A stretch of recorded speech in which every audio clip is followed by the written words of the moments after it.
பல்லாண்டு பல்லாண்டு பல்லாயிரத்தாண்டு பல கோடி நூறாயிரம் மல்லாண்டதின் தோள் மணிவண்ணாவுன் சேவடி செவ்வி திருக்காப்பு உன் சேவடி செவ்வி திருக்காப்பு.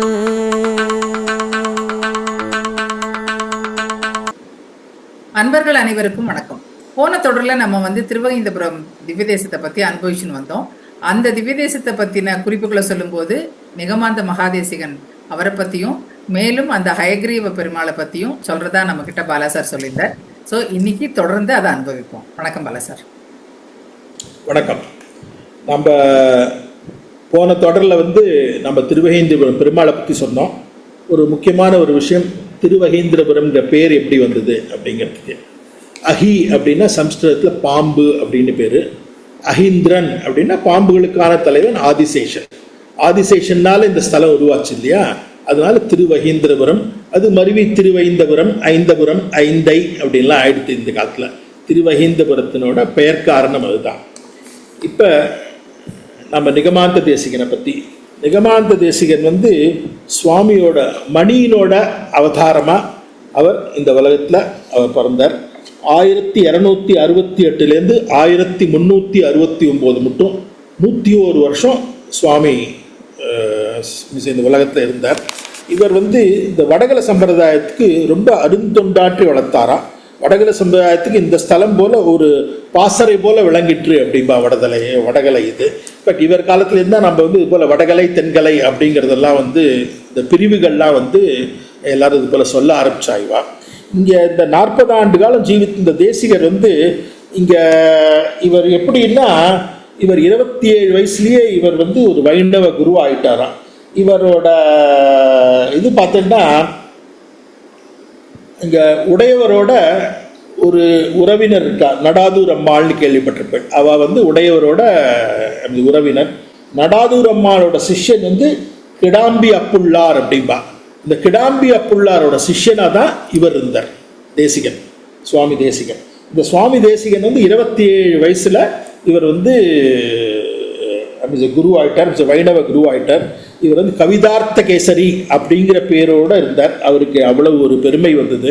எந்த மாதிரி பெருமை அப்படின்னா, இவர் இங்கே மகேந்திரபுரத்துக்கு இங்கே மேலே அந்த ஒரு மலை சொன்னேன் இல்லையா, ஔஷதாத்ரி மலை, இப்பயும் இருக்குது. அவர் தவம் செஞ்ச இடம் அப்படின்னு ஒன்று தனியாக இருக்குது. அங்கே மேலே கோயில் போகிறவாள்லாம் அந்த இடத்தையும் பார்த்துட்டு வரணும் கண்டிப்பாக. இங்கே தவம் செஞ்ச போது அவர் என்ன பண்ணாரா, முதல்ல கருடனை நோக்கி அவர் தவம் இருந்தாராம். இங்கே கருடனை நோக்கி தவம் இருந்த உடனே அங்கே கருடாழ்வார் அவருக்கு பிரத்யட்சமானாராம். அவருக்கு பிரத்யட்சமாகி அவருக்கு கருட மந்திரத்தையும் அங்கே சின்னதாக அந்த கருடன், அதாவது அவருக்கு அந்த யோக ஹயக்ரீவ மூர்த்தி அதையும் கொடுத்தாராம். அது கொடுத்த உடனே அவருக்கு ஞானத்துக்காக தானே அவர் தவம் இருந்தார். இவா 2 பேரையும் வச்சுட்டு இதை வச்சுட்டு நீங்கள் இது போல தவம் பண்ணுங்கோ அப்படின்னாராம். உடனே அவர் அதை வச்சுட்டு தவம் பண்ண உடனே அங்கே ஹயக்ரீவரே அவருக்கு காட்சி கொடுத்தாராம். ஹயக்ரீவர் யாருக்கு, சுவாமி தேசிகனுக்கு காட்சி கொடுத்தார். இன்ஃபேக்ட் இதுவும் சொல்லுவா, இது எப்படின்னா, சுவாமியோட நாக்கில் இருக்கிற எச்சில், அது பேர் லாலாமிருதம் அப்படின்பா. இந்த லாலாமிருதம் பட்டு, அதனால தான் இவரோட வாக்கு வன்மை. இவர் எழுதின நூல் 1, 2 இல்லை, 124 நூல். அது என்னன்னு சொல்லிட்டு அதை படிக்கிறதுக்கே நமக்கு ஒரு எபிசோட் ஆகிடும். அப்புறம் சொல்கிறேன்.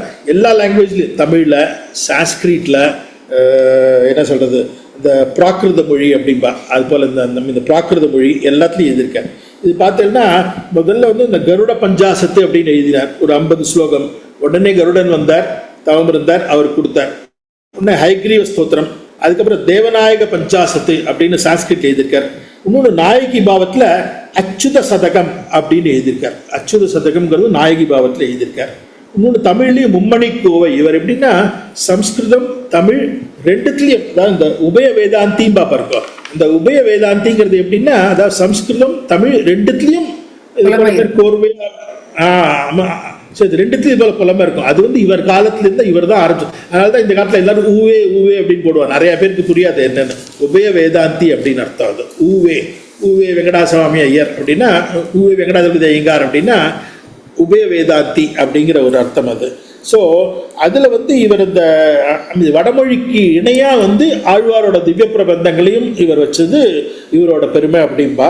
இன்னொன்று வந்து நீங்கள் பார்த்தீங்கன்னா இவர் இந்த இடத்துல வந்து ஹயக்ரீவர் வந்து இங்கே அதுக்காக அந்த நின் வடிவழகு மறுவாதார் பிறவாதாரே அப்படின்னு சொல்லிட்டு ஹயக்ரீவர் இவரை பற்றி பாடியிருக்கார் இவர். ஸோ இவர் இந்த இடத்துல வந்து ஹயக்ரீவருக்கு வந்து சொன்ன மாதிரி ரங்கநாதர் வந்து வேதாந்தாச்சாரியார் அப்படிங்கிற பட்டமும் ரங்கநாயகி தாயார் சர்வதந்திர ஸ்வதந்திரா அப்படிங்கிற ஒரு பட்டமும் இவளுக்கு கொடுத்ததா சொல்லுவாள். பிள்ளை பேர் இவருக்கு ஒரு பிள்ளை இருந்தார், குமாரவரத தேசிகன் அப்படின்னு பேர். இவர் நிறைய க்ஷேத்திரங்கள் இது போல் திருப்பதி, காஞ்சிபுரம், அயோத்தியா, பிருந்தாவனம், பத்ரிநாதம், இந்த பக்கம் எல்லாத்தையும் போயிட்டு எல்லா இடத்தையும் இந்த வைணவ தத்துவங்களை வந்து இவர் பரப்பிட்டு வந்தாராம். அங்கே இவர் இருந்த வீடும் இவரோட கைப்பட இவர் தோன்றின கிணறு அந்த வீட்டுக்குள்ளேயே இருக்குது, இன்றைக்கும் இருக்குது. எல்லாரும் போய் அதை பார்ப்பா. இவர் கைப்பட தோன்றின கிணறு அந்த வீட்டில் 40 வருஷம் அங்கே இருந்தார் இல்லையா, அங்கேயே சன்னிதியிலேயே அங்கே அந்த சன்னிதி தெருவிலேயே இருக்குது அவரோட வீடு. ஸோ நம்ம அங்கே போகும்போது அவரோட வீட்டையும் பார்க்கலாம், அவரோட அந்த கிணத்தையும் பார்க்கலாம் நம்ம. ஸோ இந்த ஔஷதாத்ரி மலைன்னு இருக்குது.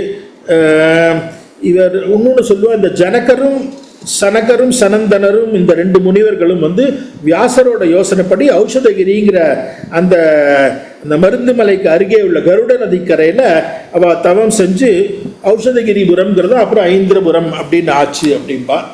இவர் வந்து திருப்பதி பெருமாள் திருவேங்கடமுடையானுடைய கண்டத்தினுடைய அவதாரம் அப்படின்னு சொல்வா. கண்டாவதாரம், கண்டா மணி மணி மணி சொன்னேன், மணியனோட அம்சமா, அதான் முதல்லயே அதான் சொன்னேன், மணியனோட அம்சமா அவர் பிறந்தார் சொல்லிட்டு. இது நீங்க பார்த்தீங்கன்னா இவர் எழுதின இந்த 124 நூல்களையும் நான் சொல்ல முடியாது. நான் கொஞ்சமா சொன்னாக்கா சில தமிழ்ல வந்து அடைக்கல 10, மும்மணிக்கோவை, நவமணி மாலை, அதிகார சங்கிரகம், ஆகார நியமம், அமிர்தாஞ்சனி, அமிர்தஸ்வாதினி, அர்த்த பஞ்சகம், சரமஸ்லோக சுருக்கு, துவய சுருக்கு, கீதார்த்த சங்கிரகம், பரமபத சோபனம், பிரபந்தசாரம், வைஷ்ணவ தினசரி, திருச்சின்னமாலை, திருமந்திர சுருக்கு, உபகார சங்கிரகம், விரோத பரிகாரம், 12 திருநாமம் அப்படிங்கிறதும். வடமொழியில் வந்து பாதுகா சஹசிரம், கோதாஸ்துதி, யதுராஜ சப்ததி, வைராகிய பஞ்சகம், அபிதிஸ்தலம், ஆதிகாரண சாராவளி, அஷ்டபுஜ அஷ்டகம், பகவத் தியான சோபனம், பூஸ்துதி, சதுஸ்லோகி பாஷ்யம், தசாவதார ஸ்தோத்திரம், தயாசதகம், வரதராஜ பஞ்சாசத்து, திவ்யநாயக பஞ்சாசத்து, திவ்ய தேச மங்களானம், கருட பஞ்சாசத்து, ஹயக்ரீவ ஸ்தோத்திரம், தேசிக மங்கலம். அதுக்கப்புறம் மணிப்பிரவாளத்தில் வந்து அமிர்தரஞ்சலி ரகசியம், அஞ்சலி பிரபாவம், ஹஸ்தகிரி மகாத்மியம், குரு பரம்பராசாரம், முனிவர்கள் போகம், ஆராதன காரிகா. அதுக்கப்புறம் வந்து ஊசல்பா பிரகாரம் அப்படி பிராகிருதத்தில் வந்து அச்சுத சதகம் அப்படிங்கிறது எழுதியிருக்கார் இவர். அதாவது அங்கங்கே உட்காந்து அப்படி அப்படியே எழுதி வரான் இதில். அதாவது ராமருக்கு எதிர்க்க உட்காந்து இங்கே ஒரு இந்த ராமரோட சந்நிதி இருக்குன்னு இல்லையா, ராமருக்கு எதிர்க்க உட்காந்து ரகுவீர கத்தியம் அப்படிங்கிறத எழுதிட்டாராம். அங்கே ஒரு கிருஷ்ணர் இருக்கார், இங்கே கோபாலகிருஷ்ணன் இருக்கார், அந்த கோபாலகிருஷ்ணன் சந்நிதியை எதிர்க்க உட்காந்து கோபால விம்சதி அப்படிங்கிறத எழுதிட்டாராம். ஸோ இது போல் இவர் வந்து என்னமோ அங்கே ஒரு சுவாமி ஒருத்தர் சொல்லுவார், இது போல் இவர் வந்து டெய்லி ஒன்று எழுதிட்டு இருப்பார். அந்த அளவுக்கு இவர் வந்து அவ்வளோ எழுதியிருக்கார்.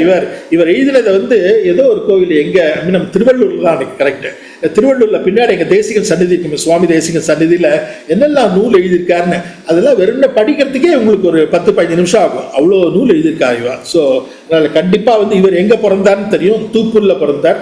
தூப்பூரில் வந்து காஞ்சிபுரம் பக்கத்தில் தீபப்பிரகாசர் அப்படின்னு இருக்கா இல்லையா, தீபப்பிரகாசர் சன்னதியில் அந்த இடத்துல, அதாவது விளக்கொளி பெருமாள் அப்படின்பா நம்ம தமிழில், அந்த சன்னதிக்கு ஜஸ்ட் ஒட்டினாப்புல, அதே காம்பவுண்டுக்கு ஒட்டினாப்புல இருக்கு தூப்புல் சுவாமி அந்த அவதார ஸ்தலம், அவதார இடம் அங்கே தான் இருக்கு. அங்கே இருந்து பட் இந்த இடத்துல ஒரு 40 வருஷம் போல இருந்தார். அதனால கண்டிப்பாக எல்லாரும் இந்த ஸ்தலத்துக்கு வந்து இங்கே பெருமாளையும் தரிசிச்சுண்டு இங்கே சுவாமி தேசிகன். இன்னொன்று பார்த்தீங்கன்னா சுவாமி தேசிகன் வந்து மாலிகாப்பூர்னோட படையெடுக்கும் போது ஸ்ரீரங்கத்தில் பெருமாளை பாதுகாத்த முக்கியமான நபர்களில் இவரு ஒருத்தர் அப்படின்னு சொல்லுவா. அதுக்கப்புறம் தேசிக பிரபந்தம் அப்படின்னு இவரோடது நிறைய பாட்டுக்கள் இருக்குது, தேசிக பிரபந்தம்னு. இன்னொரு முக்கியமான விஷயம், திருமலையில் வந்து வெள்ளிக்கிழமை அன்னைக்கு திருமஞ்சனத்தும் போது, அதாவது நீராட்டல்பா இல்லையா, இந்த நீராட்டலுக்கு முன்னாடி தேசிகனோட அடைக்கல 10ங்கிறத இன்னைக்கும் பாடுவாளாம். அது பாடிட்டு தான் உங்களுக்கு நீராட்டல் ஆகுமா. ஸோ இந்த அளவுக்கு இவர் ரொம்ப பிரசித்தம். அண்ட் இது வடகலை வைணவர்களுக்கு முதன்மையான ஆச்சாரியர் இவர்.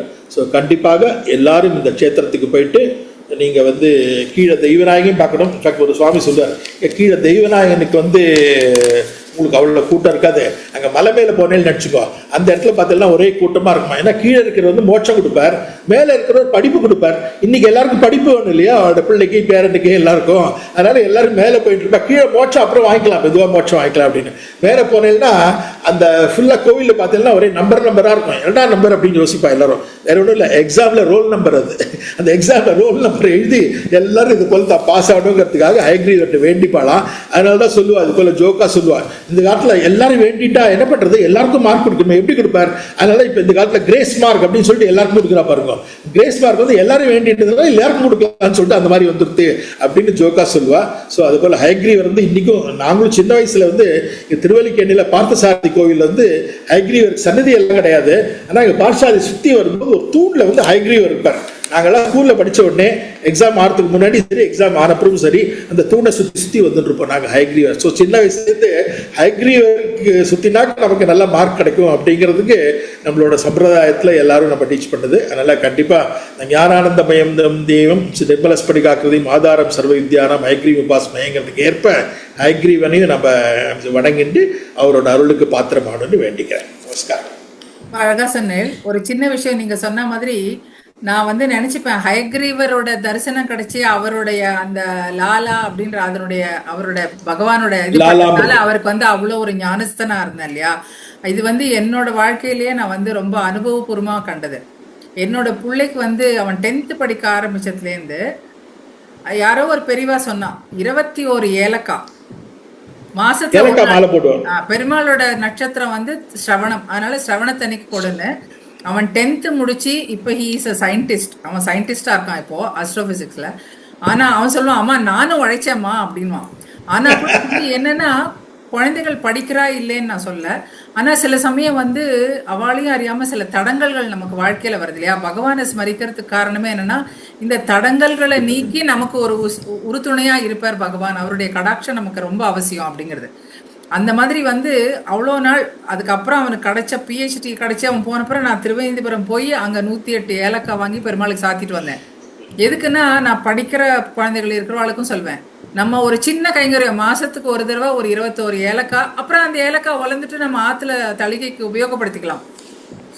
உற்சவங்கள் பத்தி சொல்ல, உற்சவங்கள்ல வந்து சித்திரையில வந்து சித்திர பிரம்மோத்சவம் 10 நாள் நடக்கும். வைகாசியில நம்மாழ்வார் சாத்துமுறை அது ஒரு 10 நாள் நடக்கும். ஆடி மாசம் ஆடிப்பூரம் நடக்கும். ஆவணி மாசம் பவித்ரோத்சவம் நடக்கும். புரட்டாசியில வேதாந்த தேசிகர் உற்சவம் பிரமாதமா நடக்கும். ஐப்பசியில முதலாழ்வார் உற்சவம்லாம் நடக்கும். அதுக்கப்புறம் மார்கழியில இருக்கவே இருக்கு நமக்கு வைகுண்ட ஏகாதசி, பகல் 10 40 வைகுண்ட ஏகாதசி அதெல்லாம் நடக்கும். ஸோ இந்த உற்சவம் எல்லாம் ரொம்ப பிரமாதமாக நடக்கும். இங்கே சென்னையிலேருந்து ரொம்ப தூரம் இல்லை, கடலூருங்கிறது வந்து ரொம்ப பக்கம் தான். ஸோ இங்கே வந்து நம்ம ஈஸியாக போயிட்டு வரலாம். இப்போ அஃப்கோர்ஸ் இன்னொரு ஒரு இதுவும் சொல்லுவாள், அது அவ்வளோவா உண்மை இல்லை. அவரோட உற்சவர் தான் வந்து இங்கே செட்டிப்புண்ணியத்தில் இருக்கார் அப்படின்பா. ஸோ இங்கே பார்த்தீங்கன்னா இங்கே ரொம்ப பக்கத்தில் இந்த சிங்கப்பெருமாள் கோவில் பக்கத்தில் செட்டிப்புண்ணியம்னு ஒரு இடத்துல வந்து ஹயக்ரீவரோட ஒரு உற்சவர் இருக்கார். அவர் வந்து அந்த கோவிலேருந்து வந்தது அப்படின்பா. அது இல்லைன்னு சொல்லிட்டு அந்த கோவிலில் சொல்றான். பட் இந்த கோவிலில் வந்து அந்த உற்சவர் அப்படின்னு சொல்லுவா இவா. செட்டி புண்ணியம் அங்கேயும் போவா, மக்கள்லாம் போவா. எக்ஸாம் போது பார்த்தேன்னா எல்லாரும் செட்டி புண்ணியத்துக்கு போறா. அது இன்னும் பக்கத்தில் இருக்கு இல்லையா, அதனால அங்கேயும் போறான். இதை பத்தி ஒரு விஷயம் ஆழ்வார் சொல்ற மாதிரி யார் யாரு எந்தெந்த உருவத்துல எந்தெந்த நாமத்துல எந்தெந்த பாவத்தோட சேவிக்கிறாளோ அவளுக்கு அப்படி நான் இருக்கேன் அப்படின்னு சொல்றாங்க. அந்த மாதிரி ஹயக்ரீவர் இங்க இருக்காரு நம்பிக்கையோட நம்ம சேவிக்கும் போது அந்த அனுகிரகம் கண்டிப்பா அவர் எங்க இருந்தாலும் கொடுக்க போறார். அதனால ரொம்ப அழகான ஒரு விஷயம் இன்னைக்கு அனுபவிச்சோம். இதனுடைய நடுநாட்டு திருப்பதியினுடைய 2வது திவ்ய தேசத்தை அடுத்த தொடர்ல நம்ம மீண்டும் நேயர்களோட சேர்ந்து அனுபவிப்போம். வணக்கம்.